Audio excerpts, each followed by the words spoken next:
Mä oon Erika Berchalt ja mä asun Söderkullassa kas-asuntojen vuokra-asunnossa.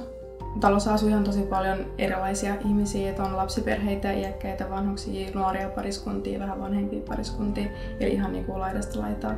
Mä asun kaksiossa ja mä asun koiran kanssa kahdesta ja tää on tosi kivan tilava asunnon nyt meille kahdelle valossa. Ja tässä ympärillä on tosi rauhallista ja on paljon niinku kävelyreittejä ja tuolla on vähän luontoa ja järvilöytyjä, missä on ihan uimaranta tässä aika lyhyessä kävelymatkassa. Tässä on paljon kouluja ympärillä, että jos niinku tulevaisuutta ajatellen, niin siellä on päiväkoteja, useampi koulu ja liikekeskus löytyy sieltä kanssa. Siellä on paljon kauppoja niin lähekkäin ja kuntosali ja kaikki on samassa paikkaa ja kaikki on tosi vierekkäin.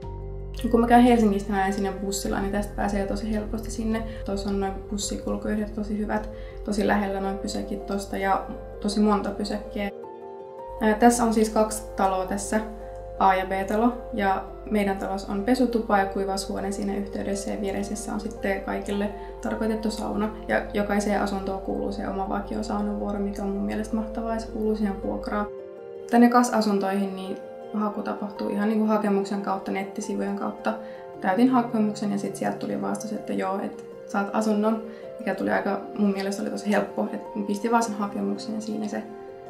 Iso plussa oli, että vakuus oli tosi pieni ja sen sai helposti maksettua pois alta.